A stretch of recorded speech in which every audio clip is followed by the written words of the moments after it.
Okay, so learning a handstand push, a handstand raise on parallel bars, on the dip bars. How are we going to do this? So, my name is Nathan. I'll take you through the progressions today. Now, I must note, I have not been here in a while, and this is the only place I practice this skill, and my handstands have gotten a bit bad. They used to be really good, I'm not gonna lie, but I haven't been practicing for the past 4 or 5 months consistently, sort of just here and there. So just let me mess up. It's going to be a learning process for both of us, but I have had these in the past, so I feel I am qualified to take you through the progression. So of course the first step is going to be to do a handstand, and if you can't do this, there are plenty of tutorials out there. Now the vital keys are, you're really going to want to be confident in that straight position, especially on the bars, because it requires a lot more balance. Yeah, so make sure we warm our wrists up properly, whatever your preferred method is. You know, you can practice a few handstands sort of on the grass, on the area around the bars, and we'll get started. So with the handstand rise on the parallel bars, it can be very daunting, seeing as there's a bit of height and usually there's concrete around. And if you lose your balance, a lot of people who haven't practiced the correct progressions, I've seen it happen, they fall straight down onto their backs and it looks quite painful. So here are the first progressions. So we're literally going to start on the edge of the parallel bars right here, on the dip bars, right?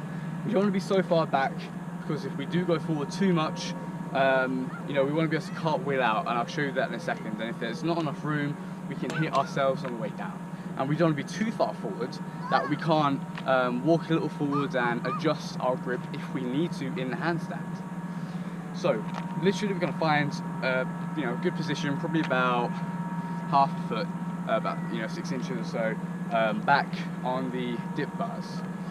Then your next step might look a bit strange, but rather than going straight into the press, you're literally going to start by standing on the dip bars, leaning into the shoulders, and then practicing going up and cartwheeling out, which will look just like this. So you're going to come up, hands down, and you're going to purposely overshoot and cartwheel out. So it will look just like this,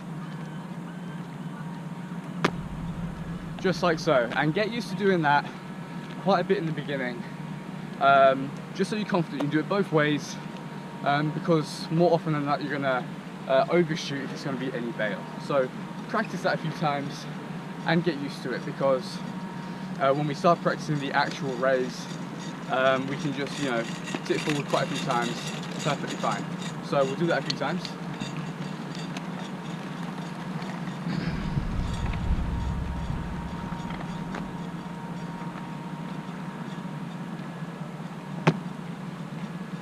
Just like so. And just a little pointer, when we are landing, you want to land on the balls of your feet, on the toes rather than the heels, because if you're quite high coming down, it can be a bit of impact. So make sure you're landing on the balls of your feet properly and not just jolting, because that won't do your knees or your back any good in the long run. So the next step, again, we're just going to start up here, is to start raising our hips up and sort of coming off with both feet and then coming down, and that will get us comfortable with that tipping zone. When I say tipping zone, it's with a handstand that if you lean forward to a point, you will come up, as long as you've got the strength to hold it. So we're literally going to practice sort of our balance, almost that tipping point of where it is in the handstand. If we overshoot, that's fine, we can have cartwheel out, and then if we don't get the power, we can just undershoot and come back down. Perfectly safe. So we'll do that a few times. So again, just come up onto the bars, come onto your tiptoes, lean over your shoulders, and then just come back down and get used to that position and holding that balance. Now the next step is the final step, and probably the most fun step.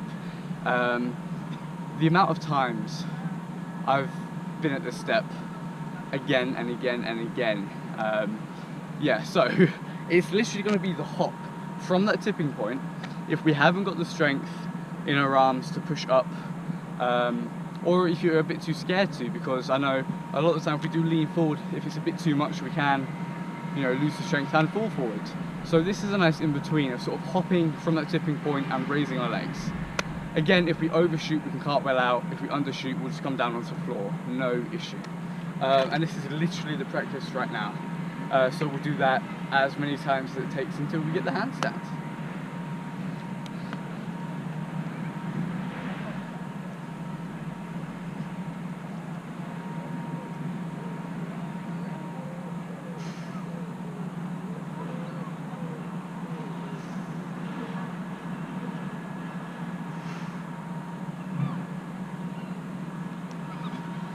And just like that, it is literally a game, a number game.